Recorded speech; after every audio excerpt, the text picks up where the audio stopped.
கழகத்தினுடைய தலைவர், சட்டமன்றத்தினுடைய இன்றைய எதிர்க்கட்சி தலைவர், நாளைய தமிழகத்தினுடைய முதலமைச்சர் மாண்புமிகு தளபதி அவருடைய நல்ல ஆட்சியோடு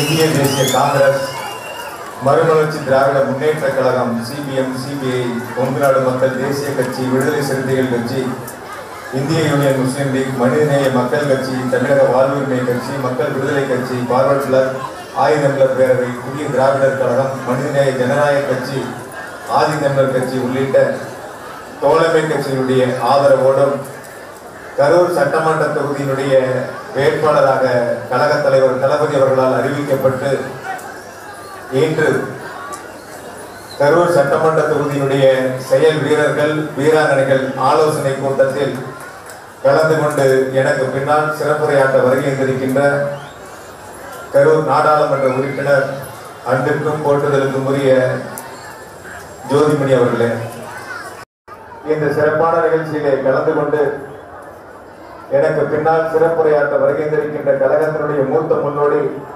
அன்பிற்கும் பாசத்திற்கும் உரிய ஐயா திரு கே.சி. பழனிசாமி அண்ணன் அவர்களே, அண்ணன் திரு நன்னியூர் ராஜேந்திரன் அவர்களே, அண்ணன் திரு மணிராஜன் அவர்களே, திரு ஆர் சின்னசாமி அவர்களே, திரு கே சிதம்பரம் அவர்களே, திரு கே கந்தசாமி அவர்களே, திரு ரத்தினம் அவர்களே, திரு விசா சண்முகம் அவர்களே, திரு மூர்த்தி அவர்களே, திரு ஜெயராமன் அவர்களே, திரு கலீலுர் ரஹ்மான் அவர்களே, திரு குமாரசாமி அவர்களே, திரு உபயதுல்லா அவர்களே, திரு கோவிந்தராஜ் அவர்களே, திரு ஷேக் இஸ்மாயில் அவர்களே, திரு சம்பத் அவர்களே, திரு சந்தோஷ் அவர்களே, பிரகாஷ் அவர்களே, திரு ராஜீவ் காந்தி அவர்களே, இந்த சிறப்பான நிகழ்ச்சியிலே வரவேற்புரையாற்றி இருக்கின்ற வடக்கு நகரத்தினுடைய செயலாளர் திரு கரூர் கணேசன் அவர்களே, மத்திய நகரத்தினுடைய ஆற்றலுக்கு செயலாளர் அண்ணன் திரு எஸ்.பி. கனகராஜ் அவர்களே, தெற்கு நகரத்தினுடைய செயலாளர் அண்ணன் திரு சுப்பிரமணியன் அவர்களே, திரு தாரணி சரவணன் அவர்களே, நன்றி உரையாற்றுகின்ற திரு அன்பரசன் அவர்களே, திரு ஆர்.எஸ். ராஜா அவர்களே, அண்ணன் திரு கந்தசாமி அவர்களே, திரு பாஸ்கரன் அவர்களே, மேடையில் அமர்ந்திருக்கின்ற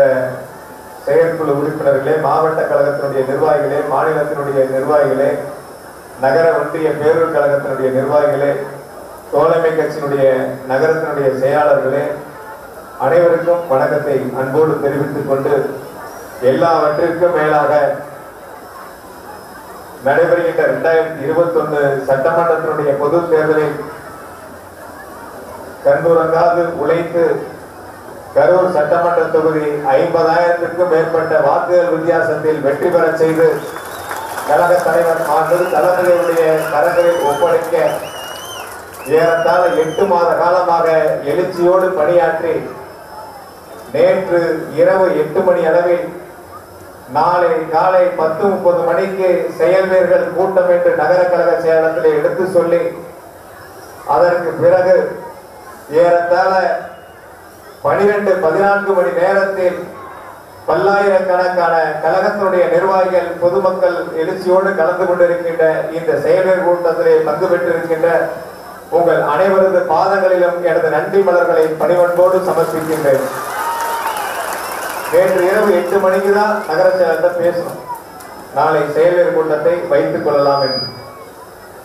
ஏனென்று சொன்னால் நடைபெறுகின்ற இந்த செயல்வீரர் கூட்டம் அல்ல, இது ஒட்டுமொத்த தொகுதி மக்களுடைய எழுச்சியான கூட்டம். இந்த கூட்டத்தில் கழக தலைவர் மாண்பு தளபதி அவர்களுக்கு மனமார்ந்த நன்றியை அவருடைய பாதங்களிலே சமர்ப்பிக்கின்றேன். காரணம், கரூர் மாவட்டத்திற்குட்பட்ட 4 சட்டமன்ற தொகுதிகளையும் திராவிட முன்னேற்ற கழகம் உதயசூரியன் போட்டியிடுவதற்கு வாய்ப்பை வழங்கியிருக்கிறார்கள். மேடையிலே அமர்ந்திருக்கின்ற தோழமை கட்சியினுடைய நிர்வாகிகள், மாவட்ட செயலர் அனைவருக்கும் எங்களது மனமார்ந்த நன்றிகள். 4 தொகுதிகளிலும் வெற்றிக்கு உறுதுணையாக இருப்போம் என்ற உறுதியை சொல்லியிருக்கின்ற உங்கள் அனைவருக்கும் கரூர் மாவட்ட திராவிட முன்னேற்ற கழகத்தின் சார்பில் மனமார்ந்த நன்றிகளை பணிவன்போடு சமர்ப்பித்துக் கொள்கின்றோம். இன்று கழக தலைவர் மாண்பு தளபதி அவர்கள் தேர்தல் அறிக்கையை வெளியிட இருக்கின்றார்கள். தேர்தல் அறிக்கை தமிழகத்தில் இன்னும் எழுச்சியை உருவாக்கும். நிச்சயம் இந்த செயலர் கூட்டத்தில் நான் எடுத்து சொல்வது, தமிழகத்தில் பதிவாகக்கூடிய வாக்குகளில் 3/2 பங்கு வாக்குகளை திராவிட முன்னேற்ற கழகம் மதசார்பற்ற முற்போக்கு கூட்டணி பெறும். எஞ்சி இருக்கின்ற 3/1 பங்கு வாக்குகளை ஆளும் அடிமைகள், மத்தியில் இருக்கக்கூடிய தமிழகத்தை அடிமைகளாக அடிமைப்படுத்தி இருக்கின்ற மத்திய அரசு, அதனுடைய கட்சி நோட்டா உள்ளிட்ட உதிரிகள் பெறுவார்கள். நான் ஏதோ ஒரு அதீத நம்பிக்கையில சொல்லல. மக்களுடைய எந்த ஓட்டங்களை களத்திலே பார்த்து அடுத்த முதல்வர் மாண்பு தளபதி அவர்கள் தான் என்பதை தமிழக வாக்காளர்கள் உறுதி செய்வதை கண்ணிலே பார்த்து இந்த கருத்தை நான் இங்கே பதிவிடுகின்றேன். கழக தலைவர் மாண்பு தளபதி அவர்கள் முத்தமிழறிஞர் டாக்டர் கலைஞருடைய நல்லாட்சியில் மாண்பு தளபதி அவர்கள் துணை முதலமைச்சராக இருந்து கரூர் மாவட்டத்திற்கு வரலாற்று சிறப்புமிக்க திட்டங்களை வழங்கி இருக்கின்றார்கள். குறிப்பாக நம்முடைய மாயனூர் தடுப்பணையை கட்டி தந்திருக்கின்றார்கள். காவிரி ஆற்றின் குறுக்கே வாங்கல் மோகனூர் பாலம், அதே போல வெங்கமேடு லாலாப்பேட்டை உயர்மட்ட பாலங்கள் என நிறைய திட்டங்களை, கணக்கிலடங்கா திட்டங்களை, திருமாவளூர் பாலம் உள்ளிட்ட கணக்கிலடங்கா திட்டங்களை திராவிட முன்னேற்ற கழகத்தினுடைய ஆட்சியில் தலைவர் கலைஞர் அவர்கள் வழங்கியிருக்கிறார்கள். அந்த திட்டங்களை எல்லாம் துணை முதலமைச்சராக நம்முடைய கழக தலைவர் மாண்பு தளபதி அவர்கள் மக்களுக்கு அர்ப்பணித்திருக்கின்றார்கள். நான் இந்த நேரத்தில் நம்முடைய நிர்வாகிகள் சேவை கூட்டத்திலே பங்கு பெற்றிருக்கின்றவர்கள் மக்களிடத்தில் என்ன கருத்துக்களை நாம் எடுத்து சொல்லி இந்த தேர்தலில் ஆளும் அடிமைகளை டெபாசிட் இழக்க செய்ய வேண்டும் என்ற தேர்தல் பரப்புரையை முன்னெடுத்து செல்ல வேண்டும். குறிப்பாக நான் கேட்பதெல்லாம் திராவிட முன்னேற்ற கழகத்தினுடைய ஆட்சியில் தலைவர் கலைஞர் அவர்கள் வழங்கிய வரலாற்று சிறப்புமிக்க திட்டங்களை நாம் பட்டியலிட்டு எடுத்து சொல்கின்றோம். அதே போல அதற்கு பிறகு நான் கொண்டு வந்த திட்டங்களையும் பட்டியலிட்டு எடுத்து சொல்கின்றோம். தைரியம் இருந்தால், திறமை இருந்தால் இங்கு இருக்கின்ற நகர செயலர் அன்பிற்குரிய திரு கரூர் கணேசன் அவர்கள் மேடையிலே அமர்வார்கள். எங்க வேணாலும் அதிமுக மேடை போடணும், அவங்க ஒரு சைடு ஒரு ஆள் அனுப்பட்டும், ஏன் அந்த வேட்பாளரை கூட வரட்டும், யார் வேணாலும் வரட்டும். இந்த அடிமை அரசாங்கத்தில் கரூர் மண்டலுக்கு செய்த திட்டங்கள் என்ன என்பதை எடுத்து சொல்ல வேண்டும். எதையும் செய்யல, எதையும் செய்யல, எதையும் செய்யாம இந்த முகத்தை கொண்டு மக்களை சந்தித்து வாக்குகளை கேட்பீர்கள். உன்னை சொல்லுவாங்க மருத்துவக் கல்லூரி, அது நான் கொண்டு வந்தது, அது நான் கொண்டு வந்தது. யாரோ பெற்ற பிள்ளைக்கு இன்னொரு பெயர் வைப்பதை போல நான் கொண்டு வந்த திட்டத்திற்கு இன்னொரு உரிமை கொண்டாடி கொண்டிருக்கிறார்கள். வெக்கமா இல்ல? வெக்கமா இல்லையா?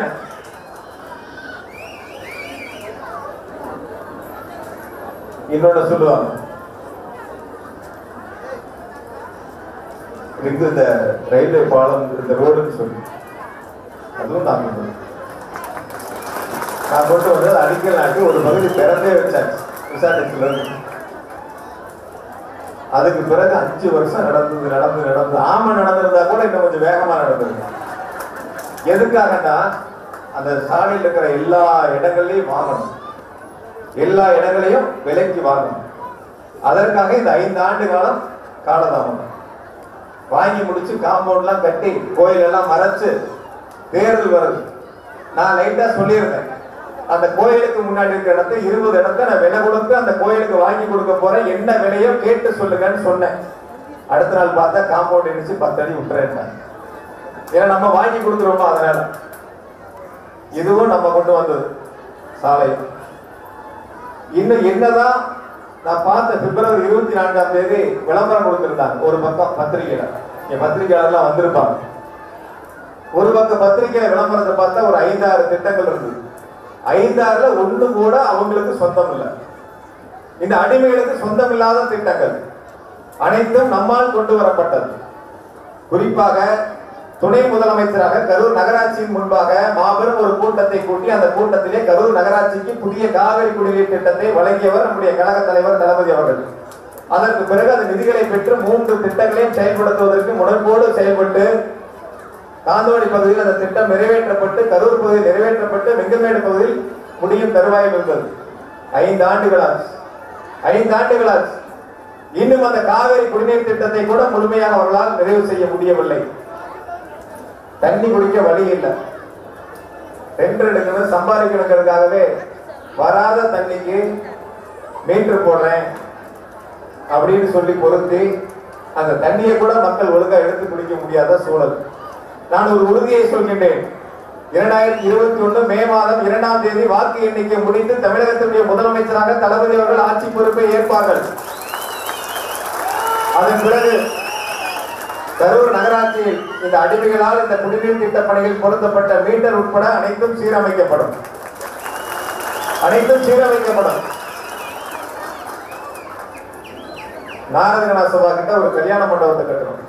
ஏழை மக்கள் பயன்பெறுவதற்காக 500 ரூபாய் வாடகை, வெறும் 500 ரூபாய் வாடகை.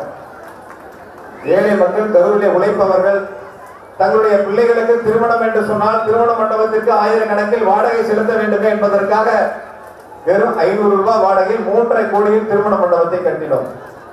5 ஆண்டுகளாக திறக்கப்படவே இல்லை. அடுத்து நம்ம தான் வரப்போறோம், தளபதி தான் முதலமைச்சர், தளபதி திறந்து வச்சுருவாங்க, மக்களுடைய பயன்பாட்டுக்கு வந்ததோடு தேர்தல் தேதி அறிவிக்க போறதுக்கு முன்னாடி வேக வேகமா திறக்கிறேன்னு சொல்லிட்டு கொண்டே ஓட்டு மிஷின் அடிக்க வச்சாரு. அதையும் மக்கள் பயன்பாட்டுக்கு வழங்குவதற்கு மனமில்லை. இப்படி எந்த பணிகளையும் செய்யாதவர்கள் ஒரு பக்கம் செய்யல, அதை இன்னொரு பக்கம் வந்த பணிகளை தடுத்து நிறுத்தி இருக்கின்றார்கள். ரிங் ரோடு 77 கோடி நிதிகளை பெற்றோம். அந்த 77 நிதிகளை திருப்பி அனுப்பிச்சாச்சு, நடக்கல. புதிய பேருந்து நிலையம் நீதிமன்றம் உத்தரவிட்டது 22 மாதங்களில் பணிகளை முடித்து மக்களுடைய பயன்பாட்டிற்கு வழங்க வேண்டும் என்று சொல்லி அதையும் நிறுத்தியாச்சு. வேறொரு பக்கம் முயற்சி. யாரு அதுக்கு நிதி ஒதுக்குனாங்க?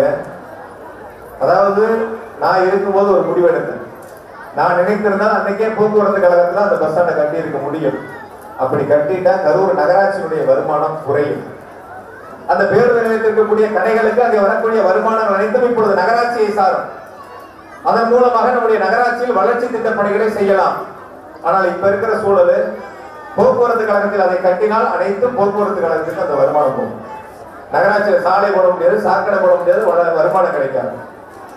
இதனாலதான் அதை நம்ம அங்க செய்யாம நகராட்சியில அந்த தீர்மானங்களை போட்டோம்.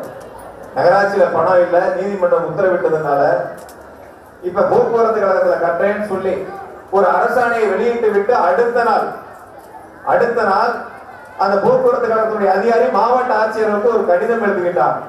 எங்கள் போக்குவரத்து கழகத்தில் போதிய நிதி இல்லை, ஆகையால் நகராட்சி பொது நிதியிலிருந்து நீங்கள் தற்காலிக பேருந்து நிலையத்தை அமைத்து கொடுக்க வேண்டும் என்று ஒரு கடிதம் எழுதுகின்றார். வெக்கமா இல்லையா?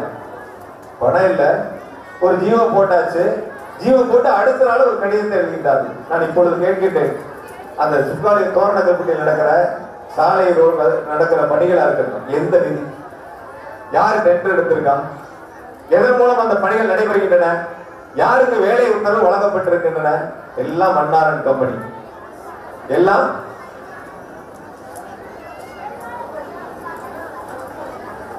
யாருக்கும் தெரியாது. யார் அந்த வேலைகளை செய்யறான்னு, என்ன நிதியும் தெரியாது. நான் சுருக்கமாக சொல்கின்றேன், மற்றவர்களை குறை சொல்ல நாம் வேண்டியதில்லை. நாம் என்ன செய்கிறோம் என்பதை மக்களிடத்திலே எடுத்து சொல்வோம். திமுக ஆட்சி, முத்தமிழறிஞர் டாக்டர் கலைஞர் என்ன செய்தார்கள் என்பதை எடுத்து சொல்லி வாக்குகளை கேட்போம். இந்த நேரத்தில் ஒரு உறுதியை சொல்கின்றேன், என் வாழ்நாளை கரூர் தொகுதி மக்களுக்கு அர்ப்பணிக்கின்றேன். என் வாழ்நாளை கரூர் தொகுதி மக்களுக்கு அர்ப்பணிக்கின்றேன். என் இறுதி நாள் வரை கரூர் தொகுதி மக்களுக்காக உழைப்பேன். 82,000 குடும்ப அட்டைகள் கரூர் தொகுதியில் இருக்கின்றன. 82,000 குடும்ப அட்டைகள் கரூர் தொகுதியில் இருக்கின்றன. அந்த 82,000 குடும்பத்திலும் நான் நேரடியாக பேச வேண்டும் என்ற ஆசை என்னுள் இருக்கின்றன. நீங்கள் ஒவ்வொருவரும் என்னிடம் பேச வேண்டும், நான் ஒவ்வொருவரும் உங்களிடம் பேச வேண்டும். வெளியூருக்கு செல்லுகின்ற பொழுது எங்கள் தொகுதியின் சட்டமன்ற உறுப்பினர் இதோ நான் பேசுகிறேன் என்று பேசக்கூடிய அளவிற்கு நமக்குள் நெருக்கம் இருக்க வேண்டும். ஒவ்வொரு இல்லத்திலும் நான் இருக்க வேண்டும். உங்களது குடும்பத்தில் மகனாக, தம்பியாக, சகோதரனாக நான் இருக்க வேண்டும். நான் இப்பொழுது ஒரு உறுதியை சொல்கிறேன். கடந்த நாடாளுமன்ற தேர்தலில் ஜோதிமணி அவர்கள் என்ன உறுதியை சொன்னாரோ அதே உறுதியை சொல்கின்றேன். இந்த தேர்தலில் என்ன வேட்புமனு நான் தாக்கல் செய்கின்றேனோ அதிலிருந்து 1 பைசா என்னுடைய சொத்து மதிப்பு உயராது. அவர்களை போல நானும் இந்த உண்மையை சொல்கின்றேன். 25 ஆண்டுகளாக பொது வாழ்விற்கு வந்து 96 தொடங்கினேன். இன்று வரை நான் கரூரில் இருப்பதற்கு 1 சென்ட் நிலமில்லை. கரூரில் இருப்பதற்கு 1 சென்ட் நிலமில்லை. நான் அரவக்குறிச்சி தொகுதியிலே போட்டியிட்டு கழக தலைவர் அவர்கள் இடைத்தேர்தலை வாய்ப்பை கொடுத்து சட்டமன்ற உறுப்பினர் ஆக்கினார்கள். நான் நினைத்திருந்தால் அரவக்குறிச்சி தொகுதியிலேயே கொரோனா காலத்தில் உதவியை நிறுத்தி இருக்கலாம். அங்கே மட்டும் கொடுத்துட்டு கரூர் நிறுத்தி இருக்கலாம். அரவக்குறிச்சி தொகுதி மக்களுக்கும் கொடுத்தோம், கரூர் தொகுதி முழுவதுமே கொடுத்தோம். காரணம், இந்த ஆளும் அடிமைகள் இந்த தொகுதியிலே 441 வாக்குகள் வித்தியாசத்தில் வெற்றி பெற்றார்களா, விலைக்கு வாயினால் என்று தெரியாதவர்கள் மக்களை மறந்து விட்டார்கள். நாம் கொடுக்க வேண்டும் என்று களத்தில் இறங்கிய பிறகு 15 நாட்கள் கழித்து தூங்கி எழுந்து வந்து நாங்களும் கொடுக்கிறோம் என்று சொன்னார்கள். நாம் கொடுத்த பொருள் தரமான பொருள், ஏழை எளிய மக்கள் பயன்படுத்தக்கூடிய பொருள். அடிமைகள் கொடுத்த பொருள் வசூல் செய்த பொருள். வசூல் செஞ்சு கூட மிரட்டி வசூலித்த பணத்தை கூட தரமான பொருட்களை அவர்களால் வாங்க முடியவில்லை. ஆனால் நாம் எந்த இடங்களை எங்கு சென்று கேட்டாலும் அவர்கள் சொல்வது தரமான பொருளை வழங்கினீர்கள், நாங்கள் பயன்படுத்தினோம் என்று சொல்கின்றார்கள். நிச்சயமாக ஒரு உறுதியை சொல்கின்றேன், இந்த தேர்தலில் நடைபெறுகின்ற 2021 சட்டமன்ற தேர்தலில் 4 தொகுதிகளில் நாம் உதயசூரியனை வெற்றி பெற செய்வோம். கரூர் தொகுதியில் அதிக வாக்குகள் வித்தியாசத்தில் வெற்றி பெற செய்வோம். இப்பொழுது இன்னொரு உறுதியை உங்களிடத்திலே முன்வைக்கின்றேன். 2021 மே மாதம் தமிழகத்துடைய முதலமைச்சராக மாண்பு தளபதி அவர்கள் ஆட்சி பொறுப்பை ஏற்பார்கள். ஆட்சி பொறுப்பை ஏற்கின்ற பொழுது கரூர் சட்டமன்ற உறுப்பினராக உங்களால் வெற்றி பெற்று சட்டமன்றத்திற்கு சென்று பதவியேற்று தளபதி முதலமைச்சராக அருகில் அமர்ந்தவுடன் இந்த கரூர் தொகுதிக்கு 5 ஆண்டுகள் 2000 கோடிகளுக்கு நான் வளர்ச்சி திட்ட பணிகளையும் நலத்திட்டங்களையும் நான் பெற்று தருவேன். அந்த உறுதியை உங்கள் கண் முன்னால் வைக்கின்றேன். 2000 கோடியை என்னால் பெற்று தர முடியவில்லை என்று சொன்னால் 2026 நான் வாக்கு கேட்க வரமாட்டேன். நான் உறுதியை சொல்கின்றேன், 2000 கோடிக்கு தளபதி ஆட்சியை நலத்திட்டங்களை வளர்ச்சி திட்டங்களை பெற்றுத் தருவேன் என்ற நம்பிக்கை எனக்கு இருக்கிறது. அந்த நம்பிக்கை எனக்கு இருக்கிறது. தளபதி நம்ம பாசம் வைத்திருக்கிற என்ற நம்பிக்கை எனக்கு இருக்கிறது. நம்முடைய கரூர் மக்கள் மீது அன்பும் மரியாதையும் பாசம் வைத்திருக்கிற என்ற நம்பிக்கை எனக்கு இருக்கிறது. காரணம், கழக தலைவர் தளபதி அவர்கள் தமிழக மக்கள் மீது அளவு கடந்த அன்பை வைத்திருக்கின்றார். எத்தனை அடிமைகள் இருந்தாலும் கூட இந்த அடிமைகளை புறந்தள்ளி தமிழக மக்களை காப்பாற்ற வேண்டும் என்ற உணர்ச்சி பெருக்கோடு 24 மணி நேரம் அயராது உழைக்கின்றார் நம்முடைய கழக தலைவர் தளபதி அவர்கள். 8 நாட்கள் சுற்றுப்பயணம் மேற்கொண்டிருந்தார். 9ஆம் நாள் நான் சென்னைக்கு சென்றேன். 8 நாட்கள் கழித்து காலையிலே வீட்டிலே இருப்பார், நான் பார்க்கலாம் என்று சென்றேன். நான் செல்கின்ற பொழுது மணி 9. காலை 8 மணிக்கு அறிவாலயத்துக்கு சென்று விட்டார். காலை 8 மணிக்கு அறிவாலயத்துக்கு சென்று விட்டார்.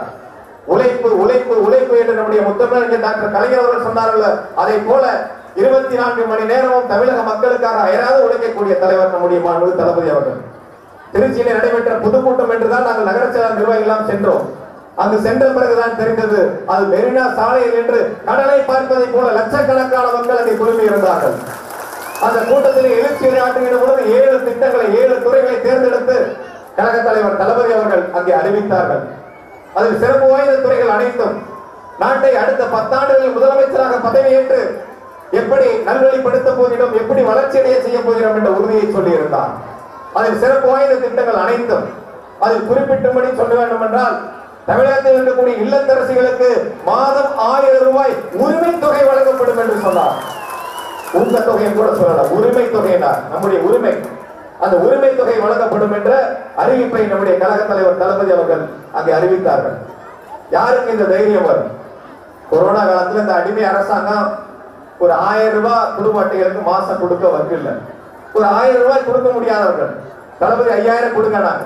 ஆனா இந்த அரசாங்கம் வெறும் 1000 கூட கொடுக்கல. ஆனா இப்ப சொல்றாங்க நாங்களும் கொடுப்பேங்கிறாங்க. தளபதி சொல்லி தலைவர் சொல்லி 2 நாட்கள் கழிச்சு தூங்கி எந்திரிச்சு மூஞ்சி எல்லாம் கழுவி பவுடர் எல்லாம் பூசி டெட்பாடி வந்து உட்காந்து நாங்களும் கொடுப்போம். நான் ஒன்னே ஒன்றுதான் கேட்கிறேன். இன்னொன்னும் தளபதி சொன்னாங்கல்ல, தமிழகத்தில் ஏழை எளிய மக்களுடைய மகன் மகள் படித்து விட்டு வேலை இல்லாமல் திண்டாடுகின்றார்கள். வாங்கிய கல்வி கடனை அவர்களால் திருப்பி செலுத்த முடியவில்லை. தனியார் கம்பெனிகளும் வேலை வாய்ப்புகள் இல்லை, தொழில் வளம் பெருகவில்லை. ஆகையால் ஆண்டுக்கு 10 லட்சம் பேருக்கு வேலை வாய்ப்பை உருவாக்கி தருவேன் என்ற உறுதியை அது திருச்சி பொதுக்கூட்டத்திலே கழக தலைவர் தளபதி அவர்கள் சொல்லி இருக்கிறார்கள். ஏன் அதை அவங்களால சொல்ல முடியல? ஏன் டெட்பாடியால சொல்ல முடியல? டெட்பாடிக்கு கொடுக்க மனசு இருக்காது. ஏன்னா வேலை வாய்ப்பை கொடுத்தா சம்பளம் அக்கௌண்ட்ல போடும், ரோடு போட்டா 13% கமிஷன் கிடைக்கும். கமிஷன் முக்கியமா, ஏழை மக்களுடைய வாழ்க்கை முக்கியம். டெட்பாடிக்கு கமிஷன் தான் முக்கியம். நம்முடைய கழக தலைவர் தளபதி அவர்கள் திருச்சியிலே சொன்னதை போல ஆண்டுக்கு 10 லட்சம் பேருனா 234 தொகுதிகளிலும் பிரித்தால், நம்முடைய கரூர் தொகுதியில் இருக்கின்ற 261 வாக்கு சாவடிகளுக்கு பிரித்தால் ஒரு வருடத்திற்கு ஒரு பூத்தில் 16 குடும்பங்கள் வேலை வாய்ப்பை பெறும். 5 ஆண்டுகளில் 80 குடும்பங்கள். ஒரு பூத்துக்கு குறைந்தபட்சம் 300 வீடு தான் இருக்கு. 300 வீடு தான் இருக்கு. அந்த 300 வீடுகளை 80 குடும்பங்கள் வேலை வாய்ப்பை பெறக்கூடிய அரசை நம்முடைய கழக தலைவர் தளபதி அவர்கள் அமைக்க இருக்கின்றார்கள். நான் கூட நினைச்சேன், கிராம சபை கூட்டங்களுக்கு 43 வார்டிலும் 12 ஊராட்சியிலும் கலந்து கொள்கின்ற பொழுது சொன்னேன் ஒரு உறுதியை, கரூர் தொகுதியில் படித்த அனைவருக்கும் அரசு வேலைகளை பெற்றுத் தருவது என்னுடைய லட்சியம் என்று சொன்னேன். நான் நினைச்ச ஒரு 5000 பேருக்கு கொடுக்கலாம். ஒரு 5000 பேருக்கு கொடுத்தா பூத்துக்கு 20 பேருக்கு நம்மளால உருவாக்க முடியும், பரிந்துரை செய்ய முடியுங்கிற நம்பிக்கை இருந்துச்சு. ஆனா 5000 பேர்த்தையும் தாண்டி ஒரு பூத்திலேயே நான் 20 பேர் இலக்கு வச்சேன். ஆனா தளபதி சொல்லி இருப்பது ஒரு பூத்துல 80 குடும்பம், 80 பேர் அரசு வேலையை பெற முடியும். அந்த நம்பிக்கையை தந்திருக்கிறார் நம்முடைய கழக தலைவர் தளபதி அவர்கள். இப்படி கணக்கில் அடங்கா சாதனைகளை, திட்டங்களை முழுவதுமாக நாம் கரூர் தொகுதி பெற வேண்டும் என்று சொன்னால் நாம் அனைவரும் கண்துஞ்சாது உழைக்க வேண்டும். நாம் அனைவரும் அயராது உழைக்க வேண்டும். நம்முடைய கட்டமைப்பு வலுவானது. இந்தியாவில் இருக்கக்கூடிய அரசியல் இயக்கங்களில் தமிழகத்தின் திராவிட முன்னேற்ற கழகம் தான் 1 கோடி உறுப்பினர்களை கொண்ட மாபெரும் இயக்கமாகும். இந்தியாவில் நாடாளுமன்றத்தில் 3வது பெரிய இயக்கமாக நம்முடைய கழக தலைவர் தளபதி அவர்கள் வெற்றி வகை சூடி இருக்கின்றார்கள்.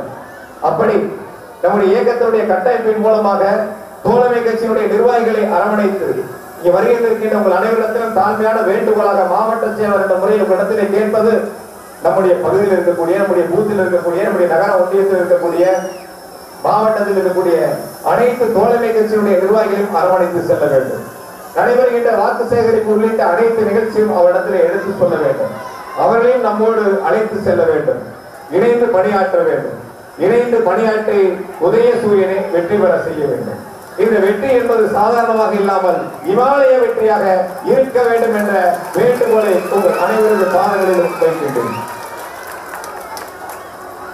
இந்த வெற்றியை நாம் அனைவரும் சேர்ந்து கழக தலைவர் தளபதியுடைய கரங்களிலே சமர்ப்பிக்க வேண்டும். நாம் கரூர் தொகுதி மட்டுமல்ல, நம்முடைய உறவினர்கள், நண்பர்கள் அருகாமையில் இருக்கின்ற அரவக்குறிச்சி, கிருஷ்ணாபுரம், புதுச்சேரியில் இருப்பார்கள். அவரிடத்திலே சொல்லி அந்த 3 தொகுதிகளும் உதயசூரியனுக்கு வாக்களிங்கள் என்ற வேண்டுகோளை சொல்ல வேண்டும். இந்த வேலையின் வாயிலாக அரவக்குறிச்சி தொகுதியுடைய வாக்காளர் பெருமக்களுக்கு கோடான கோடி நன்றியுடைய மலர்பாதங்களிலே சமர்ப்பிக்கின்றேன். காரணம், நடந்த முடிந்த இடைத்தேர்தலில் எந்த அளவுக்கு நம்பிக்கை வைத்து வாக்களித்தார்களோ அந்த நம்பிக்கையை இந்த சட்டமன்றத்தினுடைய பொதுத் தேர்தலில் வைத்து மத்திய அரசினுடைய அடிமை அரசாங்கத்தினுடைய குறிப்பாக மதவாத வெறிபிடித்திருக்கின்ற அந்த இயக்கத்தை, அந்த கட்சியை அரவக்குறிச்சியில் இருந்து வேறறுக்க வேண்டும். ஏனென்று சொன்னால், இங்கு பேசிய நம்முடைய கூட்டணி கட்சியினுடைய நிர்வாகிகள் சொன்னார்கள், அவர்கள் சுட்டிக்காட்டியதை போல 4 தொகுதிகளையும் உதயசூரியன் வெல்ல வேண்டும். 234 நம்முடைய மதசார்பற்ற முற்போக்கு கூட்டணிகள் வெற்றி பெற வேண்டும். கழக தலைவர் தளபதி அவர்கள் முதலமைச்சராக பதவி ஏற்க வேண்டும். இதற்கு நாம் அனைவரும் அயராது உழைக்க வேண்டும். நம்முடைய 261 பூத்துகளும் மண்டலங்களாக பிரிக்கப்பட்டு ஒவ்வொரு பூத்திலும் 50 வாக்குகளுக்கு 4 பேர் வீதம் கழக நிர்வாகிகள் தேர்தல் பணிகளை பொறுப்பெடுத்திருக்கின்றோம். 4 பேர் 50 ஓட்டுக்கு 4 பேர். இப்ப வடக்கு நகரம் இருக்காங்க, பேசுனாங்க அழகா. மொத்தமே 35,000 ஓட்டு. 35,000 வாக்குகளில் 30,000 வாக்குகளை நாம் வீடு வாரியாக கணக்கெடுத்து விட்டோம். 5,000 வாக்குகள் எங்கே இருக்கிறது என்று தெரியாமல் நாம் தேடிக்கொண்டிருந்தோம். அதில் 940 பேர் நாங்கள் இங்கேதான் இருக்கிறோம் என்று நம்முடைய நிர்வாகிகள் மிக சிறப்பாக செயல்பட்டு அந்த வாக்காளர்களை அடையாளம் கண்டு விட்டார்கள். அது 31,000 பேர் வாக்காளர் இருக்கக்கூடிய இடங்களில் நாம் 2,400 பேரை பூத் கமிட்டியினுடைய பொறுப்பாளர்களாக தேர்தல் பணியாற்றக்கூடிய வாய்ப்பை நம்முடைய கழக தலைவர் தளபதி அவர்கள் வழங்கியிருக்கிறார்கள். 2,400 பேர், அந்த பிஎல்ஏவோட 175 பேர், மொத்தம் 2,575 பேர். இந்த 2,500 பேரும் தலா 10 வாக்குகளை பெற்றால் 25,000 வாக்குகளை நாம் வடக்கு நகரத்தில் மட்டும் பெற முடியும். மொத்தமே 31,000 ஓட்டு தான் இருக்கு. 35,000 31,000 30,000 தான் பதிவாகும். 30,000 வாக்குகள் பதிவாகின்ற பொழுது நாம் ஒவ்வொருவரும் 10 வாக்குகளை பெற்றால் 25,000 வாக்குகளை பெறலாம். அதை போலத்தான் அனைத்து நகரங்கள் ஒன்றியங்களிலும். நம்மை பொறுத்தவரை 20,000 பேர் தேர்தல் பணிக்குள்ள இருக்கும். 20,000 பேர் இருக்கும். மொத்தம் எவ்வளவு பேர்? 20,000 பேர் பூத்து கமிட்டியில, மண்டல பொறுப்புல, தேர்தல் பணிகள்ல கரூர் தொகுதியில மட்டும் இருக்கும். 20,000 பேரும் ஆளுக்கு 10 ஓட்டு வாங்கினா 2 லட்சம் ஓட்டு. மொத்தமே அவ்வளவுதான்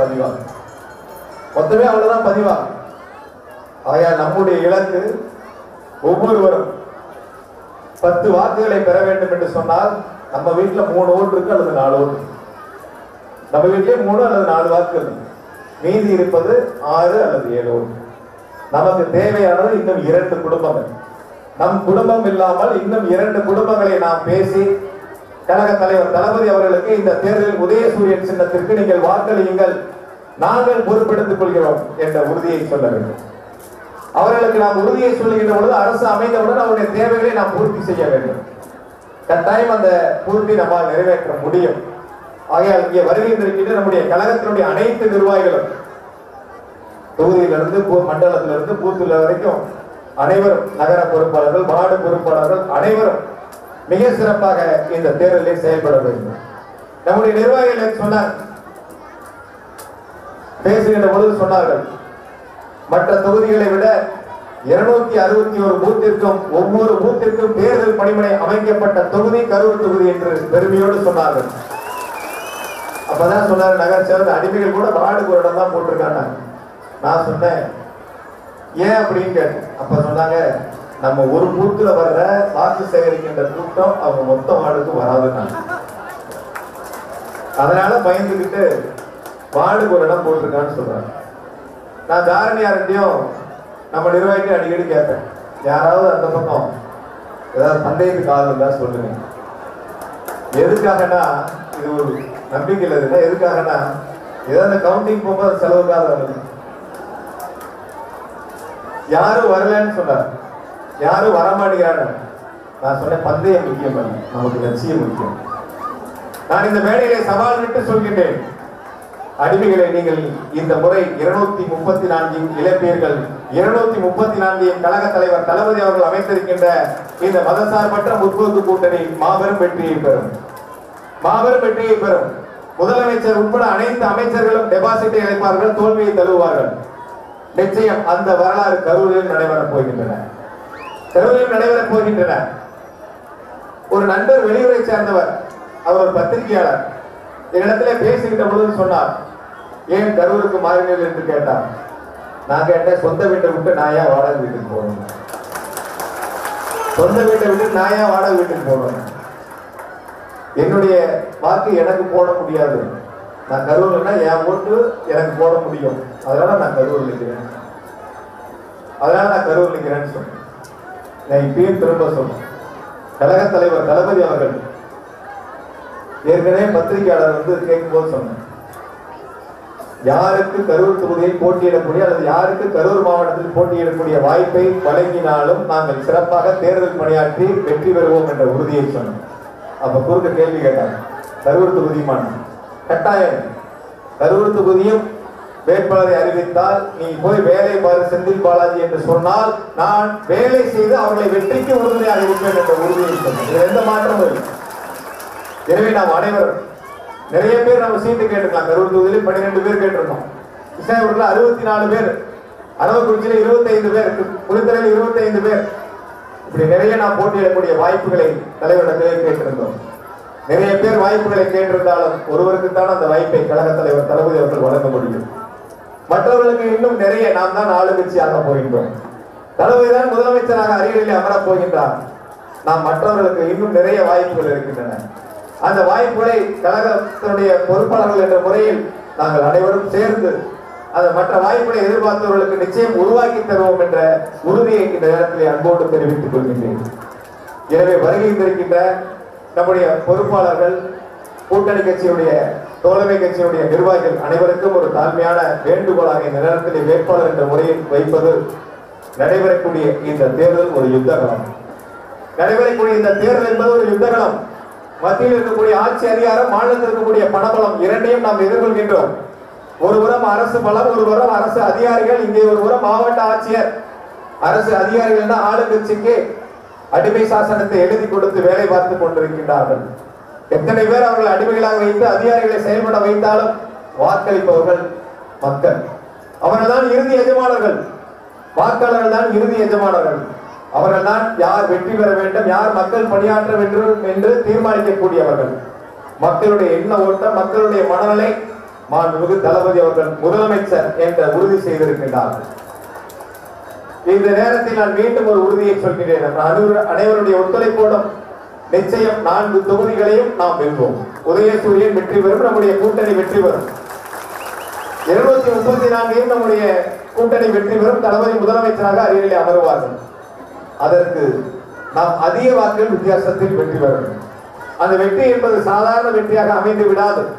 தேர்தல் காலத்தில் எப்படி நாடாளுமன்ற தேர்தலில் அங்கே வெங்கமேட்டில் அராஜக போக்கை அரங்கேற்றினார்களோ ஒரு மாவட்ட ஆட்சியரை நாடாளுமன்ற உறுப்பினரிடத்திலே வேட்பாளராக போட்டியிடுகிற பொழுது தொலைபேசியை அழைத்து நான் தேர்தலை நிறுத்தி விடுவேன், பரிந்துரை செய்வேன் என்று மிரட்டினாரோ அதை விட மிக கூடுதலாக இந்த தேர்தலில் அவர்கள் வன்முறை அரங்கேற்றுவார்கள். நாம் அடுத்த மாதம் 6ஆம் தேதி வாக்குப்பதிவு முடியும் மாலை வரை அமைதி காக்க வேண்டும். அமைதி காக்க வேண்டும். அதற்கு பிறகும் அமைதி காக்க வேண்டும். மே 2ஆம் தேதி வாக்கு எண்ணிக்கை முடிந்து அன்றும் அமைதி காக்க வேண்டும். நாம் அமைதி என்ற பெயரை பெற வேண்டும். தயவு செய்து வந்திருக்கின்ற இளைஞர்களை சார்ந்திருக்கின்ற சகோதரர்களிடத்தில் ஒரு வேண்டுகோள். நம்முடைய கழக தலைவர் அவர்கள் மாமையில் நடைபெற்ற மக்கள் சபை கூட்டத்திற்கு வருகின்ற பொழுது ஒரு 10-15 டூ வீலர் கொஞ்சம் பேர் முன்னாடி விட்டாங்க. நாங்களும் சொல்லி சொல்லி பார்த்தோம், டூ வீலர் சைலன்சர் கழிச்சு விடாதீங்க, மக்கள் முகம் சுழிப்பார்கள் என்று. ஒரு 2 ஒருத்தர் கேட்டாங்க, 2 ஒருத்தர் கேட்கல. ஒரு தாழ்மையான வேண்டுகோளை தான் சொன்னேன். நாம் மக்களிடத்தில் பேசுகின்ற பொழுது கடுஞ்சொல்லை சொல்லக்கூடாது, கடுஞ்சொல்லை பயன்படுத்தக்கூடாது. நாம் மக்களை சந்திக்கின்ற பொழுது நம்மை அவர்கள் இன்முகத்தோடு வரவேற்க வேண்டும். நாம் மக்களிடத்தில் நல்லவர்கள், அமைதியானவர்கள் என்று பெயர் பெற வேண்டும். அதற்கு நாம் ஒருவர் செய்கின்ற தவறுகள் மற்றவர்களையும் அது பாதிக்கும், தேர்தலையும் அது பாதிக்கும். எனவே இப்பொழுது சொல்வது, இன்று மட்டுமல்ல, தேர்தல் முடிந்தும் சரி, நாம் அமைதி காப்போம், அமைதியாக செய்வோம். யாரெல்லாம் தவறுகள் செய்தார்களோ சட்டத்தின் முன் நிறுத்தி சட்டப்படி அவர்களை தண்டனைக்கு உள்ளாக்குவோம். அதுதான் நல்வழி, அதுதான் நல்வழி. ஆகையால் நாம் செல்லக்கூடிய 50 வாக்குகளுக்கு 4 பேர் பொறுப்பாளராக பொறுப்பேற்றிருக்கின்ற நாம் ஒவ்வொரு வீடு வாரியாக தினமும் செல்ல வேண்டும். ஒவ்வொரு வீடு வாரியாக செல்லுகின்ற பொழுது நேரா போவோம், பெல்லடிப்போம், வீட்டு கதவை திறப்பாங்க. திறந்த உடனே ஒரு நோட்டீஸ் எடுத்து நீட்டி, அக்கா உதயசூரியனுக்கு ஓட்டு போடுங்கன்னு சொல்லிட்டு அடுத்த வீட்டுக்கு போயிடுவோம். அடுத்த வீட்டுக்கு போயிடுவோம். மொத்தமே நமக்கு 15 வீடு இருக்கும், இல்லைன்னா 20 வீடு இருக்கும் அதிகபட்சம். 50 ஓட்டு அவ்வளவுதான் இருக்கு. அப்ப அடுத்த வீட்டுக்கு போனா 20 நிமிஷம் நம்ம ஓட்டு கேட்டு பணிமனையில் வந்து உட்காந்துருவோம். இந்த முறை அதை செய்யக்கூடாது. ஒவ்வொரு வீடுகளுக்கும் 5 நிமிடம் நாம் செலவழிக்க வேண்டும். ஒவ்வொரு நாளும் ஒவ்வொரு வீடுகளுக்கும் 5 நிமிடம் செலவழிக்க வேண்டும் குறைஞ்சபட்சம். அந்த வீட்டுல போனோடனே அக்காலாம் கேட்கணும், நாங்க போனா ஹால் வரைக்கும் போவோம், இல்லை போட்டிக்கோட நிறுத்திடுவாங்க. நீங்க போனா அடுப்படி வரைக்கும் போகலாம், அடுப்படி வரைக்கும் போகலாம். உள்ள போகும்போதே சாம்பார் வாசம் வீசு. அக்கா இன்னைக்கு என்ன சாம்பார்னு கேட்கணும். சாம்பார் என்னன்னு சொல்லும் போது பருப்பும்பாங்க. 40 ரூபாய்க்கு வித்த பருப்பு இன்னைக்கு 130 ரூபாய்க்கு விற்கிது, பாலா போன ஆட்சியில விலை ஏற்றிட்டாருன்னு கூட பேசும்போதே சொல்லணும். சிலிண்டர் விலை 400 ரூபாய்க்கு இருந்தது, இன்னைக்கு 950 ரூபாய்க்கு வந்துருச்சு. அடுப்பெரியுதே வயிறு எரியுது. இது மக்கள் பேசுகிறார்கள். பேசக்கூடிய மக்களிடத்தில் நாம் நினைவுபடுத்த வேண்டும். மக்கள் வாக்களிப்பதற்கு தயாராக இருக்கின்றார். ஆக அந்த வீடுகளுக்கு சென்று அங்க இருக்கின்ற தாய்மாரை சந்திக்கின்ற பொழுது நாம் விலைவாசி உயர்வுகளை பற்றி, இந்த அடிமை அரசு செய்த அராஜகங்களை பற்றி, இந்த அடிமை அரசாங்கத்தில் வாங்கி குவித்திருக்கின்ற சொத்துக்களை பற்றி, எல்ஜிபி பெட்ரோல் பங்கு, இப்படிப்பட்ட சொத்துக்களை பற்றி இதையெல்லாம் நாம் வாக்காளர் பெருமக்களிடத்திலே எடுத்து சொல்ல வேண்டும். மாண்புமிகு தளபதி அவர்கள் செயல்படுத்தக்கூடிய திட்டங்களை, சாதனைகளை, தேர்தல் வாக்குறுதிகளை மக்களிடத்திலே எடுத்து சொல்ல வேண்டும். 5 நிமிடம் பேசணும். 5 நிமிஷம் நம்ம அங்க இருக்கிறவங்க மட்டும் 10 பேசினா பத்தாது. அந்த வீட்டுல பையனோ பொண்ணோ ஒண்ணு வெளியூர்ல படிப்பாங்க, இல்லைன்னா வெளியூர்ல வேலையில் இருப்பாங்க. அங்க அவங்க கிட்ட அந்த நம்பரை வாங்கி பேசணும். நம்ம 2 பேர் மகளிர், 2 பேர் ஆண்கள் நியமிச்சிருக்கிறோம் 50 வாக்குகளுக்கு. அந்த வீட்டில் இருக்கக்கூடிய பொண்ணு வெளியூர்ல இருந்துன்னா இதுக்கு நம்முடைய பூத்து கமிட்டியினுடைய மகளிர் நிர்வாகிகள் அந்த பொண்ணுடைய நம்பர் வாங்கி, சகோதரி நாங்க வந்து திமுக வந்திருக்கோம், உதயசூரியனுக்கு ஓட்டு போடுங்க, ஓட்டு கேட்டு வந்திருக்கோம்னு கேட்கணும். அந்த வீட்டுல பையன் வெளியூர்ல தான் நம்முடைய ஆண்களுடைய பூத்து கமிட்டியினுடைய நிர்வாகிகள் போன் நம்பர் வாங்கி பேசணும். தொடர்ந்து பேசணும். நமக்கு இருக்கிறது 24-25 நாள் இருக்கு. ஓட்டு கேட்க போறோம்னா ஒரு 15 நாள் தாண்டதுக்கு அப்புறம் வீட்டு பெல் அடிச்சு கதவை திறக்கும் போதே பெரிய கும்பிடா போட்டு எங்க ஓட்டு உதயசூரியனுக்கு தான், தயவு செஞ்சு எங்களை கொஞ்சம் டிவி பார்க்க விடுங்கன்னு அவங்க சொல்லணும். அதுவரை நாம் தினம் தினம் நம்முடைய கால் ஒவ்வொரு வீடுகளிலும் பதிய வேண்டும். ஒவ்வொரு வீட்டுக்கும் போகணும். ஒவ்வொரு வீட்டிலும் டெய்லியும் போகணும், தினமும் போகணும். தினமும் சென்று இந்த அடிமை அரசினுடைய அவலங்களை எடுத்து சொல்ல வேண்டும். மோடி அரசு நம்மை அடிமைப்படுத்தி இருப்பதை எடுத்து சொல்ல வேண்டும். தளபதி அவர்கள் கொடுக்கின்ற தேர்தல் வாக்குறுதியை, தளபதி அவர்கள் செயல்படுத்தக்கூடிய திட்டங்களை, நாம் சொல்லுகின்ற கருத்துக்களை வாக்காளர்களிடத்திலே எடுத்து சொல்ல வேண்டும். அதான் நம்முடைய முதல் கட்ட பணி. நிச்சயம் நாம் இப்படி அயராது உழைத்தால் ஆளுங்கட்சி அடிமைகள் டெபாசிட்டை இழப்பார்கள். நான் நாடாளுமன்ற தேர்தலில் சொன்னேன். அப்ப இது ஒரு 30,000 ஓட்டு வாங்கியிருந்தா பைபாஸ் ரேட்டு டெபாசிட் இழந்திருப்பாங்க. வாக்கு எண்ணிக்கை எப்பயே சொன்னேன், அங்க போய் ஓட்டு எண்ணிக்கை பாருங்க. ஏன்னு சொல்றேன்னா அந்த அளவிற்கு ஒரு அராஜக போக்கை கட்டவிழ்த்து விட்டிருக்கிறார்கள். நான் ஒரு உறுதியை சொல்கிறேன் இந்த மேடையில். கரூர் தொழில் வளம் நிகழ்ந்த நகரம், கோவை, திருப்பூர், கரூர் இப்படி மேற்கு மண்டலம் தொழிற்சாலைகள் நிறைந்த பகுதி. நான் ஒரு உறுதியை மீண்டும் மீண்டும் சொல்கின்றேன். இது அடிமை அரசாங்கத்தை போல தளபதி முதலமைச்சர் ஆனவுடன், தமிழகத்தில் திமுக ஆட்சி அமைந்தவுடன் எந்த தொழிலதிபர்களை மிரட்டி கட்டாயப்படுத்தி நாங்கள் யாரிடமும் வசூல் செய்ய மாட்டோம், யாரும் வசூல் செய்ய மாட்டோம். அடிமையில் கொரோனா காலத்தில் ஒவ்வொரு கஸ்டமர் முதலாளியா கூப்பிட்டு 1 லட்சம் கொடு, 2 லட்சம் கொடு, 3 லட்சம் கொடு, 5 லட்சம் கொடு இப்படி கேட்ட மாதிரி நாங்க யார்ட்டையும் கேட்க மாட்டோம். இப்பயும் கேட்கல, எப்பயும் கேட்க மாட்டோம். தொழிலதிபர்கள் நிம்மதியாக தொழிலை செய்யலாம். யாரும் மனதுக்கு பிடித்தவர்கள் பிடிக்காதவர்கள் விருப்பு காட்ட மாட்டோம். அவர் அவங்க வேலையை அவங்க செய்யறாங்க, நம்ம வேலையை நம்ம செய்யறோம். இதுதான் வருகின்ற காலகட்டத்திலும் நடைபெறும். ஆக நிம்மதியாக தொழில் செய்ய வேண்டும், தொழிலதிபர்கள் மிரட்டப்படாமல் இருக்க வேண்டும் என்று சொன்னால் நிச்சயமாக நாம் அனைவரும் ஒன்றுபட்டு உதயசூரியனை வெற்றி பெற செய்து தளபதி ஆட்சி மலர வேண்டும். இங்கு பேசுகின்ற பொழுது நம்முடைய நிர்வாகிகள் சுட்டிக்காட்டினார்கள், நம்முடைய கரூர் தொகுதியில் ஏறத்தாழ 30% ஒரு வளர்ச்சியடைந்த வேலையில் இருக்கக்கூடிய குடும்பங்களாக இருந்தால் 70% தொழில் வளத்தை தொழிற்சாலையில் ஒரு தொழிலாளர்களாக அடித்தளத்தில் வாராந்திர கூலியை பெறக்கூடியவர்கள், தினக்கூலியை பெறக்கூடியவர்கள், மாதாந்திர சம்பளத்தை பெறக்கூடியவர்களாக இருக்கின்றார்கள். 70% தொழிலாளர்கள், 30% முதலாளிகள். இந்த 30% முதலாளிகளுடைய தொழில் வளம் பாதுகாக்கப்படும். 70% உழைக்கக்கூடிய அந்த உழைப்பை பெற்றிருக்கக்கூடிய நம்முடைய கரூர் தொகுதியை சார்ந்திருக்கின்ற உங்களுடைய உழைப்பு மதிக்கப்படும். ஒவ்வொரு ஆண்டு உங்கள் தீபாவளி திருநாளில் சட்டமன்ற உறுப்பினராக வெற்றி பெற்று தளபதி சார்பாக அந்த பரிசு பொருட்கள் உங்கள் இல்லங்களை தேடி வரும். ஒவ்வொரு வருஷம் கொடுப்போம். ஒரு வீட்டுல ஒரு பையனா நினைச்சுக்க, வீட்டுல பையன் இருந்தா தீபாவளிக்கு ஒரு சேலை எடுத்து கொடுப்போம், ஒரு வேட்டி எடுத்து கொடுப்பான்ல, அதை நான் செய்யறேன், நான் செய்யறேன், நான் செய்யறேன். கண்டிப்பா செய்வோம், உறுதியா செய்வோம். என் தேர்தலுக்காக நான் சொல்லவில்லை, என் வாழ்நாள் ஆசை, என் வாழ்நாள் ஆசை இதை செய்ய வேண்டும். இதுதான் சொன்னேன். இருக்கக்கூடிய 82,000 குடும்பத்திடமும் நான் நேரடியாக பேச வேண்டும், நேரடியாக பேசணும். 82,000 குடும்பம் என்னிடம் பேச வேண்டும், நானும் இடத்துல பேச வேண்டும். வெளியூர் போறாங்க, ஒரு இடத்துல ஒரு சின்ன ஏதாவது தேவைகள் இருக்கு, அந்த இடத்துல ஒரு அசாதாரண சூழல் வருது அப்படி என்று சொன்னால் முதலில் அவர்கள் நினைவுக்கு வருவது செந்தில் பாலாஜி என்ற பெயர் நினைவுக்கு வருகிறது. யாரை அழைக்கலாம் என்று நினைக்கின்ற பொழுது செந்தில் பாலாஜி அழைக்கலாம் என்ற நினைவுக்கு வருகிறது. நான் அதற்கு உதவிக்கரம் நீட்டுவேன். குடும்பத்தில் ஒருவனாக அந்த பணிகளை செய்வேன். ஒரு உறுதியை சொல்கிறேன்.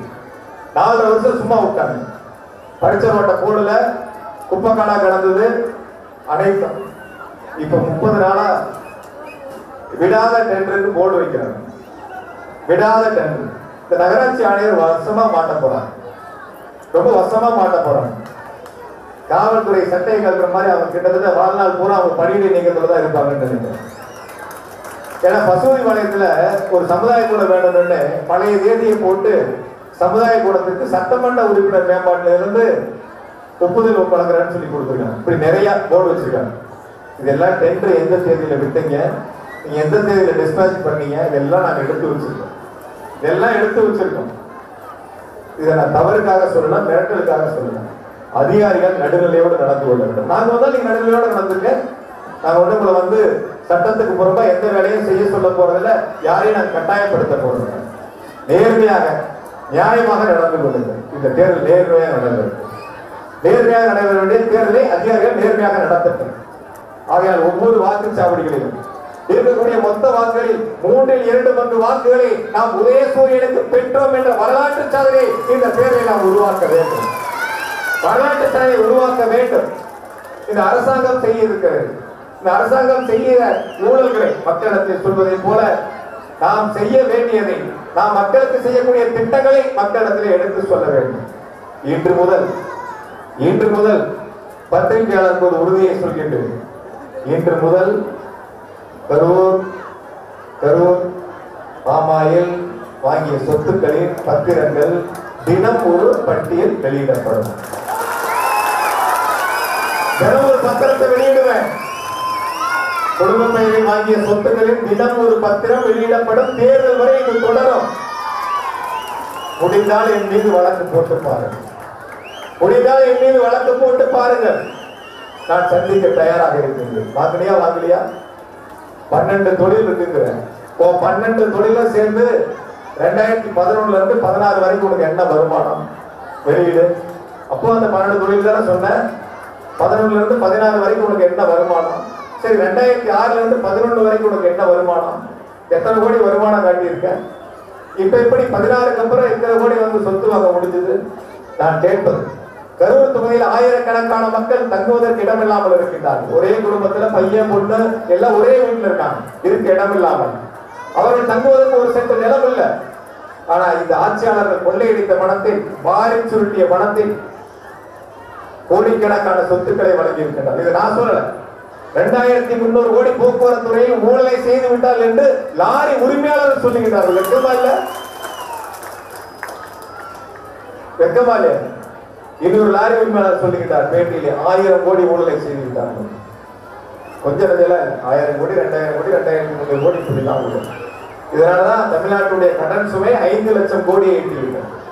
தமிழ்நாட்டுடைய கடன் 5 லட்சம் கோடியை எட்டிவிட்டது. ஆகையால் வருகை இருக்கின்ற நம்முடைய தேர்தல் பணிக்குழு பொறுப்பாளர்கள், இந்த செயலர் கூட்டத்திலே பங்கு பெற்றிருக்கின்ற கழகத்தினுடைய நிர்வாகிகள் அனைவரும் மிக சிறப்பாக இந்த தேர்தலை பணியாற்றி, இந்த தேர்தல் பணியாற்றுவது என்பது ஒவ்வொருவரும், நாம் உள்ளாட்சி தேர்தலில் நின்றால் நாம் வார்டு மெம்பராக, கவுன்சிலராக, ஊராட்சி மன்ற தலைவராக, ஒன்றிய குழு உறுப்பினராக, மாவட்ட ஊராட்சி குழு உறுப்பினராக நின்றால் எப்படி உழைப்போமோ அதை போல இந்த சட்டமன்றத்தினுடைய பொது தேர்தலை நாம் எதிர்கொள்ள வேண்டும். நம்முடைய தேர்தலை பொறுத்தவரை 4 தொகுதிகளுக்கும் இது பொது தேர்தல் அல்ல, இடைத்தேர்தல். 4 தொகுதிகளுக்கும் இது பொது தேர்தல் அல்ல, இடைத்தேர்தல். இந்த இடைத்தேர்தலை போல நாம் அயராது பணியாற்ற வேண்டும். ஆளுங்கட்சியுடைய மிரட்டல் உருட்டெல்லாம் இனிமேல் எடுபடாது. ஏன்னா 26ஆம் தேதியே காரில் இருந்த தேசிய கொடி இறங்கிடுச்சு. இறங்கின கொடி நீ ஏறப் போவதில்லை, இறங்கிய கொடி நீ ஏறப் போவதில்லை. கோட்டையிலே கொடியேற்ற போகின்றவர், கோட்டையிலே தேசிய கொடியை ஏற்றுபவர் நம்முடைய கழக தலைவர் தளபதி அவர்கள் தான். அதனை உருட்டல் மிரட்டல் இனிமேல் வேலை இல்லை. நாங்கள் வன்முறை வேண்டாம் என்று நினைக்கின்றோம். எங்களுக்கு தலைவர் தளபதி அவர்கள் கற்றுத்தந்த பாடம். ஆகையால் நீங்கள் வன்முறைகளை கட்டவிழ்த்து விட்டு தேர்தலை நிறுத்திவிடலாம் என்று நினைத்து விடாதீர்கள். இன்னொருத்தர் சொன்னார், ஆளுங்கட்சி அதிமுக ஒரு ஓட்டுக்கு 1 பவுன் கொடுக்க போறாங்க. நான் கேட்டேன், 1 பவுன்னா 40,000 ஆச்சு. இன்னைக்கு 2 லட்சம் ஓட்டு கொடுத்தா 1 பவுனுக்கு 40,000. ஏன்னா கால்குலேட்டர் போட்டா அதுல வரல, சைபரா வந்து அதுக்கப்புறம் வரல. சரி, 2300 கோடி உள்ள ஊழல், இன்னொரு 1000 கோடி, அப்புறம் அதுக்கப்புறம் போட்டு பார்த்தேன், கணக்கு போட்டு அதுவும் சைபர் வரல. நீ 1 பவுன் இல்லை, ஒரு வீட்டுக்கு ஒரு ஓட்டுக்கு நீ 100 பவுன் கூட கொடுத்து பாரு, மக்கள் உன்னை செழிப்பாக அடிப்பாங்க. நீ என்ன செஞ்சேன்னு சொல்லிட்டு ஓட்டு கேள்வி.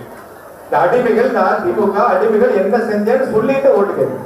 இதை நாங்கள் செய்தோம், இது எங்களால் கரூரில் வளர்ச்சி பெற்றது, இந்த திட்டங்களை கொண்டு வந்து நாங்கள் மக்களுக்கு வழங்கி இருக்கின்றோம், இந்த ஏழை மக்களுடைய வளர்ச்சிகளுக்கு நாங்கள் பாடுபட்டிருக்கின்றோம், இதனால் இந்த நகரம் வளர்ச்சி பெற்றது என்று சொல்லுங்கள். குறைஞ்சபட்சம் இந்த கரூரை நீங்க மத்திய அரசு இணக்கமா இருந்தா வளர்ச்சி திட்டங்களை கொண்டு வருவோம் என்று சொல்கின்றீர்களே, உங்களால் தானே அங்க டெப்டி ஸ்பீக்கரா இருந்தார், உங்களால் தானே அங்க துணை சபாநாயகர். குறைஞ்சபட்சம் இந்த கரூரை ஸ்மார்ட் சிட்டியிலையாவது சேர்த்து அந்த திட்டங்களை கொண்டு வந்திருக்கிறாங்க. அதுவும் இல்லை, அதுவும் இல்லை. எதையும் வளர்ச்சி அடையும். ஏன் இன்னும் நான் கேட்கிறேன், 700 கோடிக்கு சாயப்பட்ட பூங்கா கொண்டு வரும். நம்முடைய கரூர், நாமக்கல், சேலம், ஈரோடு இந்த மாவட்டங்களுக்கு 700 கோடியில் ஒருங்கிணைந்த சாயப்பட்டறை பூங்கா. அந்த நிதி அதோட முடிஞ்சு போயிடுச்சு. அதையும் செயல்படுத்தலாம். எதையும் செய்யாதவர்கள் இப்பொழுது தேர்தலிலே பணத்தை வைத்து வெற்றி பெற்று விடலாம் என்று மணல் கோட்டை கட்டுகின்றார்கள். அது காணல் நீராகத்தான் போகிறது. மக்கள் அதை தீர்மானித்து விட்டார்கள்.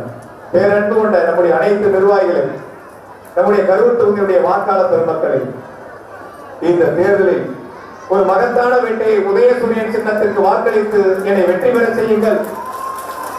என் வாழ்நாளை நம்முடைய கரூர் தொகுதி மக்களுக்காக அர்ப்பணிக்கின்றேன் என்ற நன்றி உணர்வோடு, இந்த நன்றி என்பது ஒரு வார்த்தையாக இல்லாமல் உங்கள் இல்லத்தில் ஒருவனாக இருந்து என்னாலும் உங்களுக்காக உழைப்பேன், வாக்களிப்பேன் உதயசூரியன், வாக்களிப்பேன் உதயசூரியன், வெற்றி பெறச் செய்யுங்கள் என்ற வேண்டுகோளோடு வருகின்ற உங்கள் அனைவருக்கும் நன்றியோடு நிறைவு செய்கிறேன். நன்றி, வணக்கம். கழகத்தினுடைய மூத்த தலைவர்